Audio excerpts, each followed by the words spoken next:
Barbate, en la provincia de Cádiz, y Gioia Tauro, en la región italiana de Calabria, son localidades del sur de Europa costeras muy afectadas por el paro, por la falta de inversiones públicas y por el abandono institucional. Pero lo que les une principalmente es algo que provoca tensión, miradas huidizas, entrevistas anuladas y llamadas sin responder. El 80% del hachís que se consume en Europa llega desde Marruecos a través de costas españolas como las de Barbate. El puerto de Gioia Tauro es el principal lugar de entrada de cocaína de Italia. En 2021 se incautó allí el 97% de toda la cocaína confiscada en ese país. Esta es la historia de dos pueblos que se levantan y dicen basta para hacer frente al narcotráfico. Esta investigación es un trabajo de nuestros compañeros de Podium Podcast y Chora Media en Italia. Soy Silvia Cruz La Peña. Hoy en El País, Mar de Rabia. Primer episodio, El Pinar.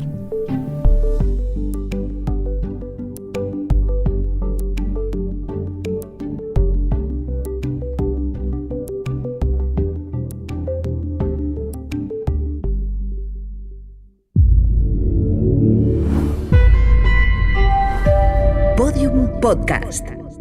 Lo mejor está por escuchar.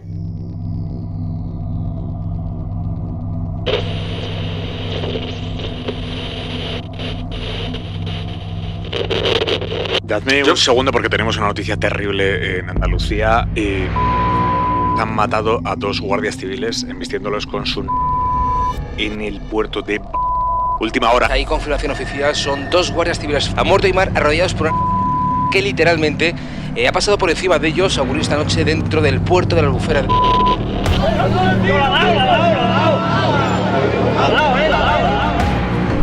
Antiguamente, si te puedo decir, 10 años atrás, que los guardias civiles iban a un alijo y cuando entrabas en playa salían corriendo. Vale, te la jugabas, pero había una especie de, vamos a llamarlo, respeto o miedo.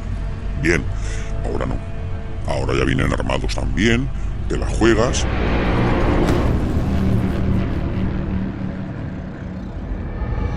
Un tema tabú, por el miedo, de lo que pueda pasar. ¿A quién el miedo? Es que tú darte cuenta que eso es un temita delicado. Y eso es verdad que eso que siempre, como dice, a secreto, ¿no? Entonces, si hablas tú de la persona equivocada, te puedes meter en un problema gordo. Es que yo he intentado un par de veces y me ha ido a la línea, me ha ido a Tarifa. La primera vez me fui a San Lucas. También intenté de irme a Algeciras, de vuelta para casa. ¿Por qué quiere irse esta mujer?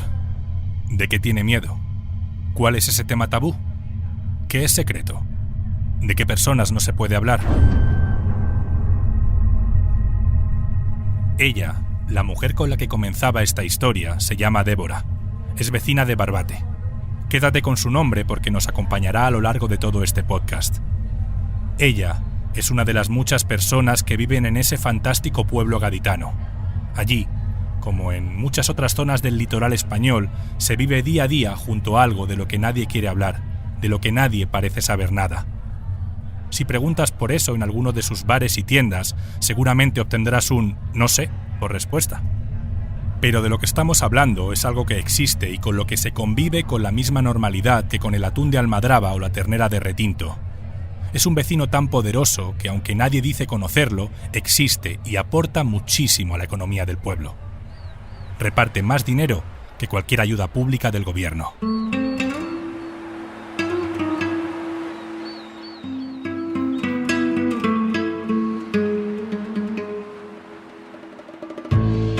Pero antes de explicarte más sobre este pueblo de Cádiz, esa mujer con miedo a hablar y ese vecino poderoso e intocable, tengo que parar un momento para contarte qué y quién está detrás de esta historia, en el origen de esta investigación. El año pasado, Podium Podcast, la empresa que produce este podcast y en la que yo trabajo, comenzó a colaborar en un proyecto europeo llamado WePod, en el que participan medios de otros países europeos. El objetivo: hacer podcasts periodísticos interesantes para audiencias de toda Europa. ¿Y cómo se encuentra un tema interesante para distintos públicos? Pues a base de prueba y error. Nuestra historia arranca en octubre de 2023. Yo me llamo Manu Tomillo y soy periodista en Prisa Audio, y este podcast lo realizo junto con mi compañero, el productor Javi Caminero. Hola Javi, ¿qué tal? ¿Qué tal, Manu? Oye, la idea de investigar Barbate se te ocurrió a ti. ¿Qué le viste? ¿Por qué lo querías investigar? Pues a ver, lo primero de todo es que yo estuve en Barbate, allí de vacaciones hace unos años. Y claro, Barbate pues, es un pueblo que está muy marcado por los estereotipos de siempre, los que conoce todo el mundo, que si el paro alto, la relación con el narcotráfico. Entonces, por mucho que intentas evitarlo, yo creo, porque a mí me pasó, que es muy difícil llegar a Barbate desde fuera sin tener ya una imagen en mente.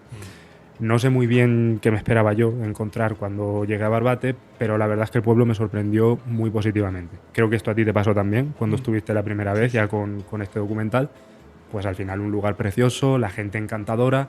Está claro que yo cuando fui en ese contexto de vacaciones es complicado conocer la realidad del pueblo y de la gente, pero sí que me dio a mí la sensación de que allí no pasaba nada fuera de lo normal, o de que si sí pasaba algo fuera de lo normal, estaba todo el mundo muy acostumbrado. Entonces yo quería investigar cómo era realmente la vida en Barbate para ver hasta qué punto el estereotipo no era más que eso, un estereotipo, una etiqueta, y hasta qué punto pues tenía algo de cierto, para ver sobre todo cómo convivía la gente de Barbate con este tema del narcotráfico.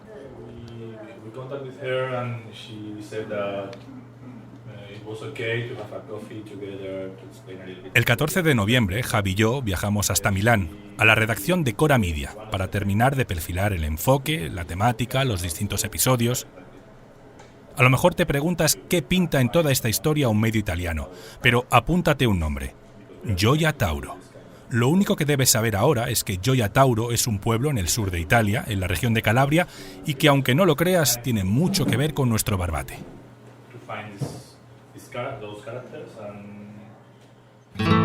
Pero volvamos a la provincia de Cádiz.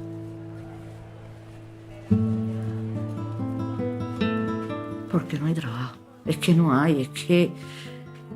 Tú dime a mí, un zaga de 18 años, 19, va a buscar trabajo de camarero, por ejemplo, y ahora no te cogen, porque no tiene experiencia. Pero claro, si tú no le das ese contrato para que esa criatura coja esa experiencia, ¿cómo coño va a coger la experiencia? Perdón. ¿Cómo va a coger la experiencia? Barbate tiene casi 23.000 habitantes, según el censo del año 2022, y el 34% de la población se encuentra en paro.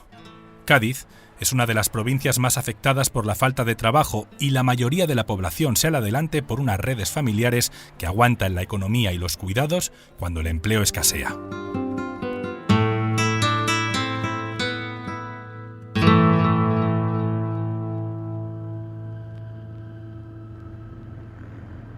Este desempleo descontrolado es algo que también ocurre en Gioia Tauro, el pueblo italiano de nuestra coproducción. Las últimas cifras hablan de un 26% de desempleo, llegando al 57% entre los jóvenes. Barbate y Gioia Tauro tienen en común no solo ser localidades del sur de Europa, costeras, afectadas por los problemas del paro. Lo que les une principalmente es eso que hace que la gente no quiera hablar, eso que hace que haya silencios, miradas huidizas, entrevistas anuladas y llamadas sin responder. Ese algo es el narcotráfico.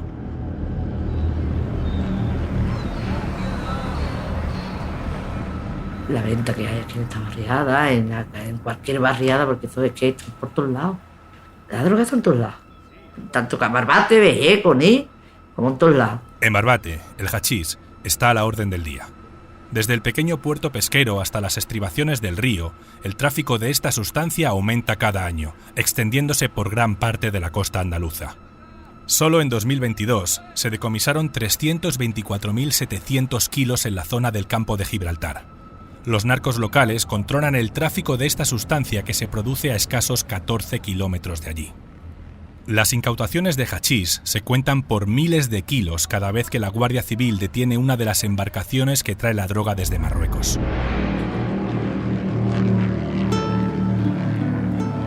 En Gioia Tauro, lo que llega es cocaína, aunque allí lo hace desde mucho más lejos, directamente desde Latinoamérica. Ecuador o Colombia son los principales suministradores de un comercio controlado por la 'Ndrangheta, la mafia calabresa que utiliza el narcotráfico como forma de financiación y de control de regiones enteras en Italia.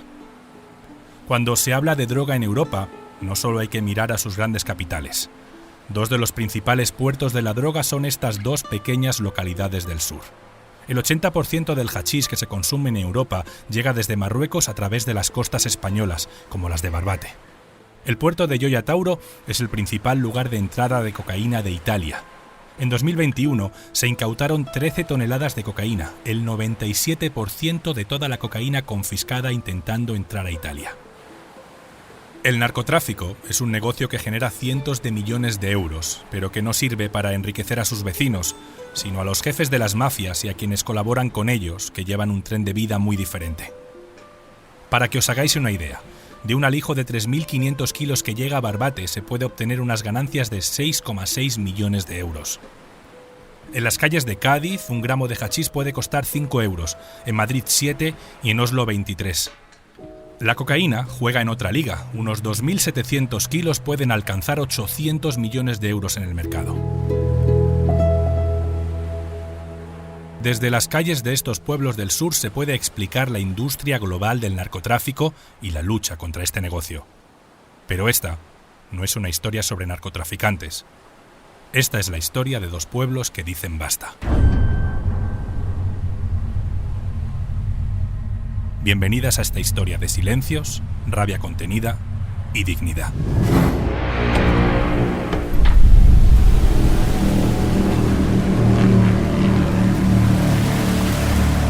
Mar de Rabia. Una coproducción de Podium Podcast y Cora Media.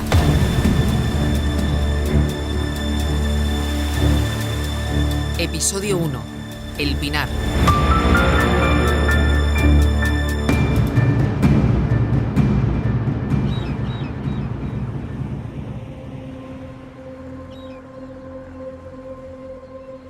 Mira, lo primero que te voy a pedir es que te presentes. Nos sirve a nosotros como una forma de presentación y luego ya te hago algunas preguntas empezando como la conversación. Así que cuando quieras. Buenas, soy Débora, soy de Barbate, tengo 31 años, soy madre de 2 niños y actualmente pues, trabajo de barrendera y vamos, de todo lo que me se ponga. Hola, Javi. ¿Qué tal? ¿Cómo estás? Dame un segundo que me pongo el cinturón. Muy bien. Yo estoy cuando tú quieras. En enero de 2024, Javi y yo viajamos hasta Barbate. Cuando uno llega a Barbate por primera vez, como era mi caso, se encuentra el típico pueblo tranquilo, donde no hay mucha actividad más allá del mercado y algunos comercios. Y es que estamos fuera de las 2 temporadas más importantes que tiene el pueblo, el turismo de verano y la pesca del atún en la almadraba, que no empieza hasta febrero. Así que lo que encuentra uno son calles sin mucha gente, pero con un tráfico intenso que recorre la avenida principal que divide Barbate en 2. Fue entonces cuando conocimos a Débora, una tarde de un enero soleado con fuertes rachas de viento de levante. El 95 no, pero sí el 75% de las personas de Barbate sí viven eso. Pero tranquilamente te puedo decir que por cada barriada 2 bloques tranquilamente venden, o 3 por cada barriada. Débora es una mujer morena de aproximadamente unos 60 de altura. El día que la conocimos llevaba unas mechas rojas, unos pantalones vaqueros y un plumas rosa perfecto para el frío de aquella tarde. Ella vive en el barrio del Pinar, antiguamente conocido como la barriada Carrero Blanco, una de las zonas más castigadas por el desempleo y principal punto de venta de droga en el pueblo. La conocimos a través de los servicios sociales del ayuntamiento. Ella es una de esas vecinas que acude muchas tardes al centro, que se encuentra en una de las zonas más elevadas del barrio del Pinar. Hablar con ella es hacerlo con las personas que intentan salir adelante de forma honrada en mitad de un contexto en el que todo está en contra.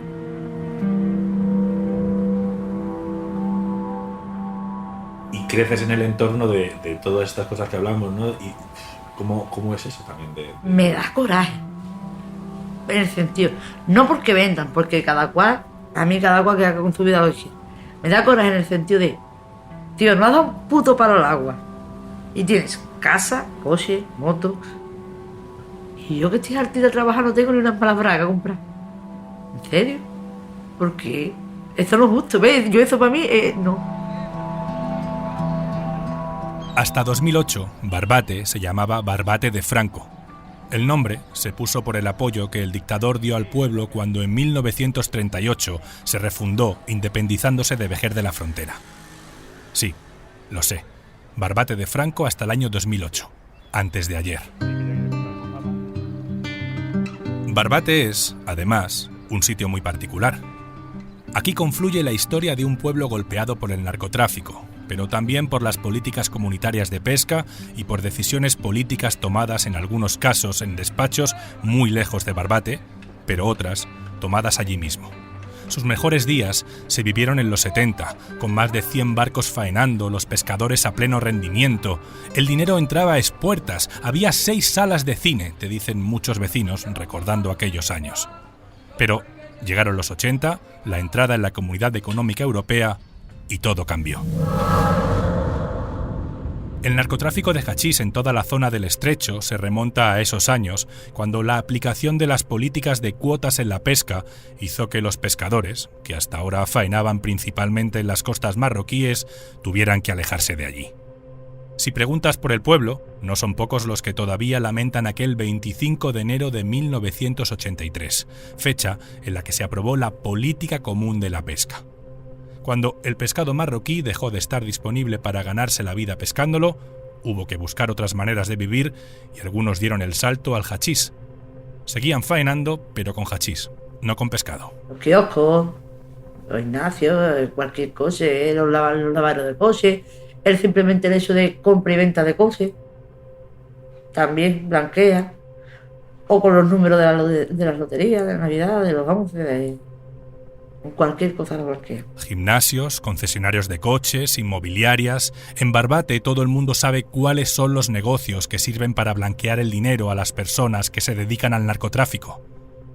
Incluso nos hablan de hombres de paja, puestos al frente de decenas de propiedades como tapadera de los negocios de los narcos.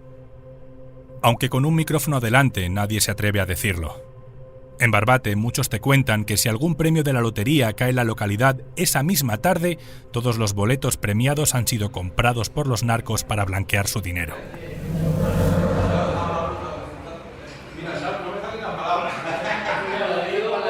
Unos días más tarde de hablar con Débora, Javi y yo nos citamos a las 10 de la mañana con el periodista Younes Nachet.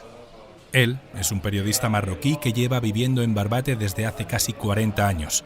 Hay poca gente mejor que él para explicarnos la evolución del pueblo. Habíamos quedado en la cafetería El Malagueño, al noreste de Barbate, cerca del río. Había un descontrol de falta de seguridad, pero sobre todo por una cuestión de falta de medios, tanto en la policía local como, por ejemplo, en la propia Guardia Civil. No tenían autoridad, que viene eso de los años 80, porque el sitio es como aquí cuando desapareció también la Policía Nacional. Tú imagínate, todo es, no sé cuántos kilómetros de playa tiene esto, pero son 11 o 15, una cosa así. Y había simplemente, por ejemplo, una patrulla de la Guardia Civil que iba desde el Cabo Camarinal hasta el Cabo de Roche. O sea, toda esa costa vigilada es como venid. No sé cómo.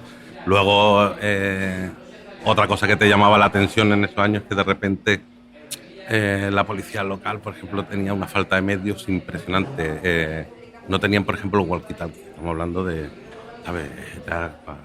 A veces tenían un barullo y tenían que buscar una cabina de teléfono. Pescadores sin poder faenar, como habían hecho hasta ese momento, policías equipados de aquella manera y el narcotráfico llegando a una pequeña localidad lejos del radar de las grandes capitales. Los que vivieron esos años hablan de un Barbate descontrolado. Había, por ejemplo, los bancos, si se dieron cuenta, había bancos, más entidades bancarias que en otros sitios. Y dices, qué curioso que haya un mogollón de entidades bancarias. Creo que todo el mundo lo sabía, pero creo que es que se hace como de una forma casi consciente.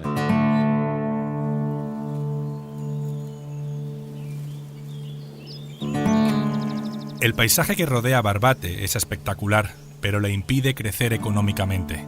Está encajonado entre el mar, el Parque Natural de la Breña y la Sierra del Retín, cuyos terrenos expropió en 1981 el gobierno de Leopoldo Calvo Sotelo para uso militar con la intención de entrenar tropas de países de la OTAN.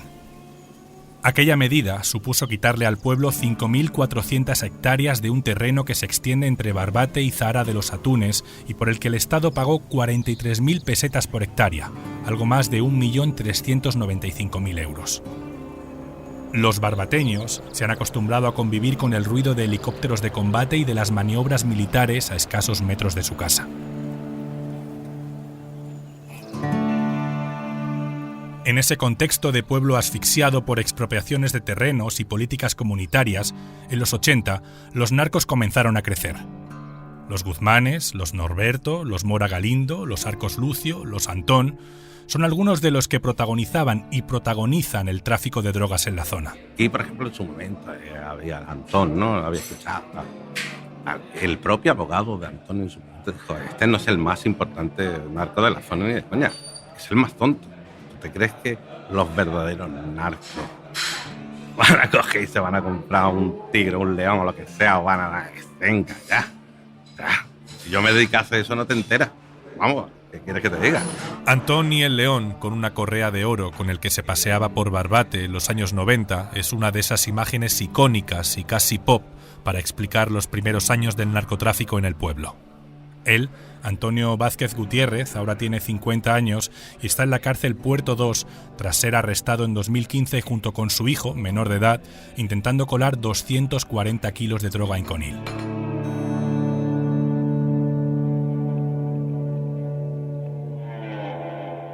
Pero detengámonos un momento, porque estamos hablando de Barbate, pero el Barbate actual no puede entenderse sin el Zapal y todo lo que surgió de allí. Hasta 1974, en Barbate existía, junto al río, una zona chabolista, el Zapal, donde vivían más de 3.000 personas en unas 530 chabolas que la prensa local calificaba como chozas hediondas, verdaderas zahurdas construidas con los materiales más inverosímiles, con pedazos de madera procedentes de envases de pescado, forradas con trozos de lata, dispersas sin orden ni concierto. Por suerte para aquellas personas, en su mayoría pescadores, a mediados de los 70 se construyeron 3 barrios para realojarles: Luis Nozal, San José y Carrero Blanco, hoy conocido como El Pinar, el barrio de Débora. Siempre he pensado que el arquitecto de esas viviendas, de las viviendas de protección oficial en todo, es un arquitecto que se metía heroína o algo así, porque están diseñadas como para, no sé, como guetos o tal, con materiales pésimos, no ponen zonas jardinadas, no ponen no sé qué. ¿Sabes lo importante que es al final el entorno? Donde, ¿sabes? Es como... y al final, ¿qué pasa? Que se crea un gueto y al final es muy complicado romper. El Pinar está apenas a 10 minutos andando de la cafetería en la que habíamos quedado con Yunes, así que fuimos hasta allí para conocer a la gente que trabaja y vive en ese barrio de casas humildes, de tendederos de ropa puestos al sol en la calle, sin zonas verdes ni parques para niños y con decenas de motos y quads aparcados en sus aceras. Antes de llegar al centro de servicios sociales del ayuntamiento, el mismo al que acude Débora, en el barrio nos recibió una pintada: Urco, Chivato, vamos a por ti. En ese centro charlamos con el educador social Rafael Rodríguez, que ha trabajado en programas contra el absentismo escolar. Bueno, pues yo, un barrio humilde, con gente muy trabajadora, de perfil marinero y muy castigado. Muy castigado por las diferentes crisis económicas que ha habido y por todo el sistema político y todo el capitalismo feroz que estamos metidos. Ese sería lo que yo describiría, ¿no? Es un poco... Es un submundo de los que hay en muchos sitios, no solo aquí en Barbate. Y al final, pues todo se encadena en eso. Vuelve a poner la etiqueta y era un desfavorecido, pero ¿por qué es un desfavorecido? Porque el sistema me lleva a esto. Es lo que te pone la losa y te dice esto. ¿Sabes? Tú aquí, yo aquí y los otros aquí. El que está arriba, el que está abajo y el que está en medio. La realidad del barrio es la de un lugar sin apenas dotaciones municipales, con viviendas en algunos casos en muy malas condiciones, donde la desigualdad, incluso con los vecinos de Barbate que están una calle más allá, es palpable. La extensión del barrio de El Pinar, en el oeste del pueblo, es casi un cuarto del total del municipio. Muchísimas vecinas y vecinos que viven en un entorno del que las autoridades solo se acuerdan cuando hay malas noticias o se acercan las elecciones. Sí, claro, pero como todos los llamados entornos desfavorecidos. Se excluye porque molesta, porque no es atractivo, a lo mejor no vende, ¿sabes? No es algo que no es la playa, no es un paseo marítimo, no es, ¿sabes? Entonces, al final yo creo que ese es el reflejo, ¿no? Que es como que se esconde un poco. Yo creo que sí. Es un poco más que escondido, creo que es castigado y eclipsado por las circunstancias, por el sistema, por todo un poco, ¿no?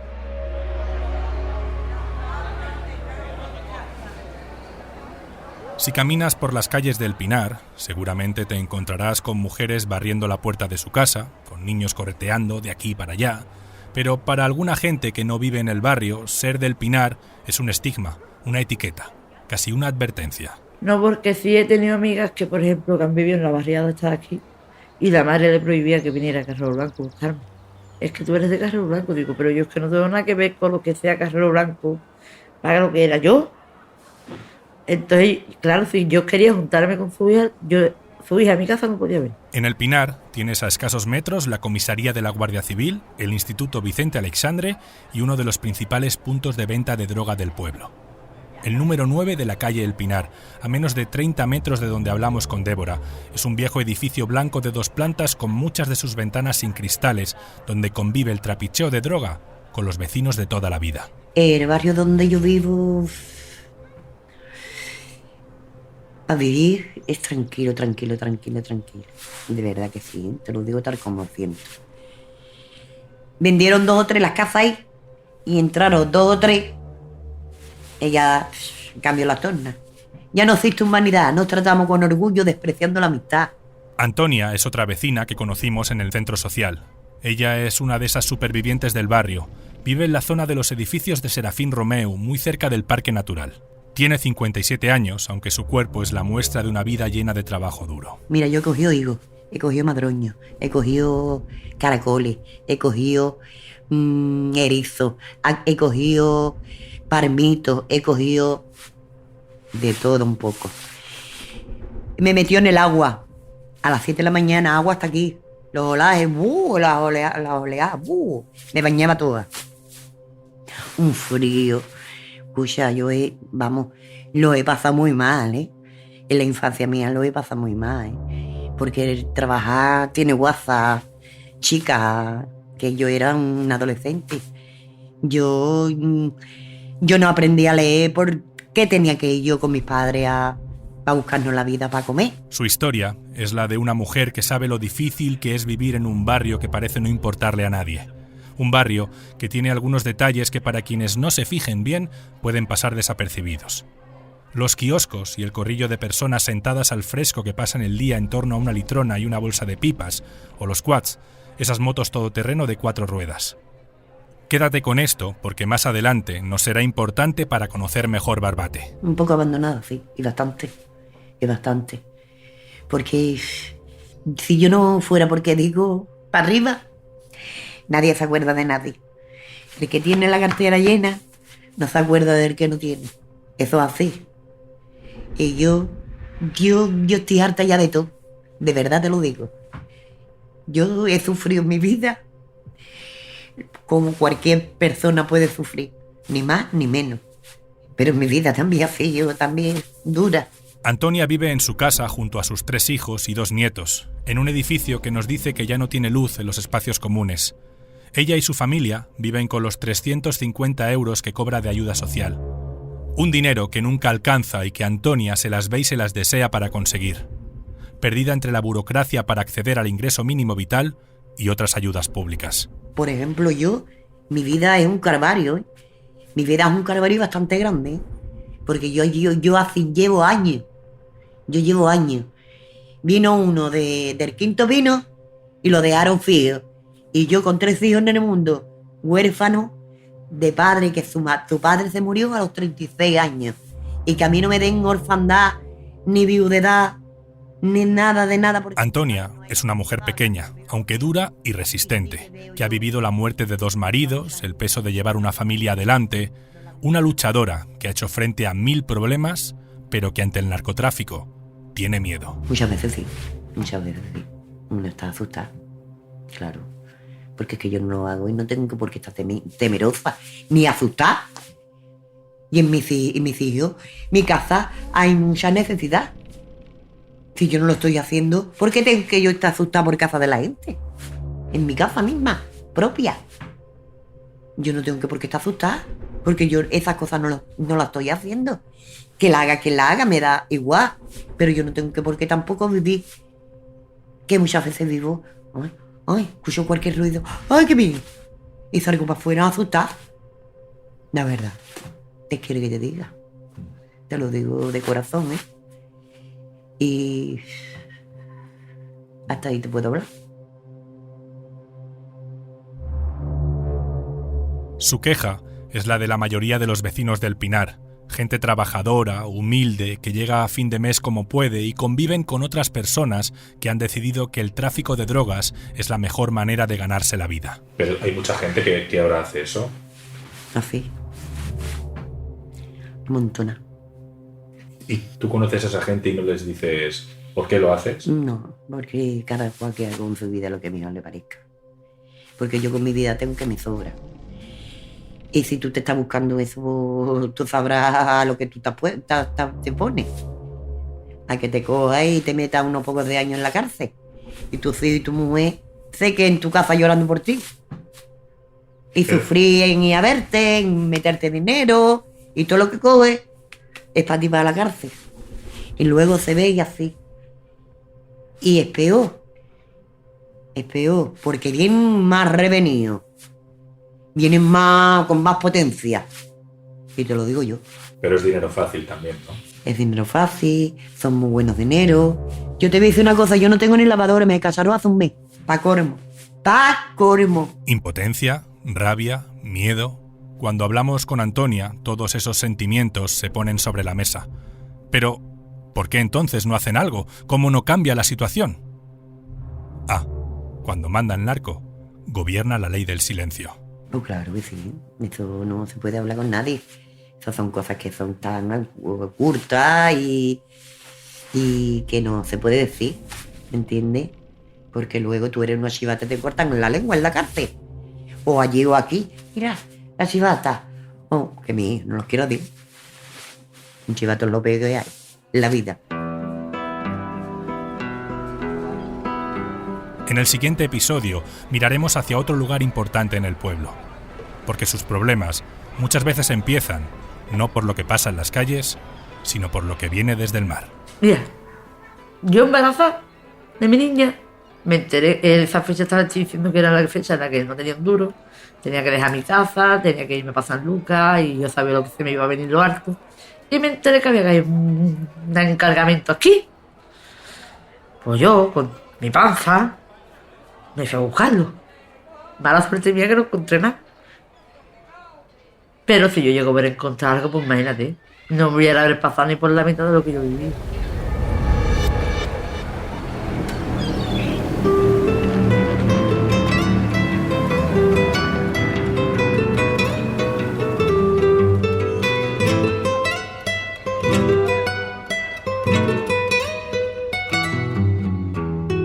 Mar de Rabia es una serie coproducida por Podium Podcast y Cora Media. Forma parte de WePod, un proyecto de colaboración financiado por el programa Europa Creativa de la Comisión Europea. Narración, Manu Tomillo. Investigación, reportaje y guión, Manu Tomillo, Javi Caminero, Francesca Berardi. Edición, Ana Rivera. Diseño de sonido, Elizabeth Búa. Diseño artístico, Agencia Player.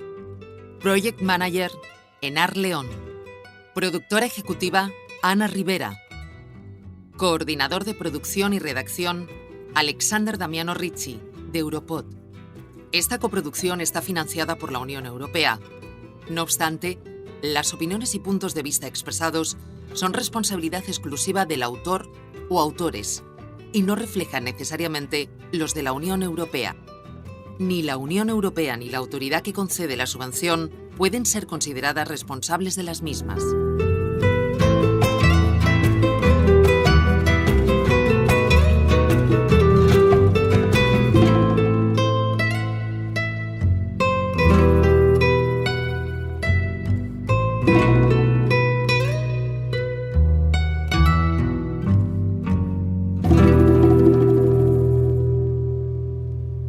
Todos los episodios y contenidos adicionales en podiumpodcast.com. También puedes escucharnos en nuestras aplicaciones disponibles para iOS y Android, y en todos los agregadores de audio.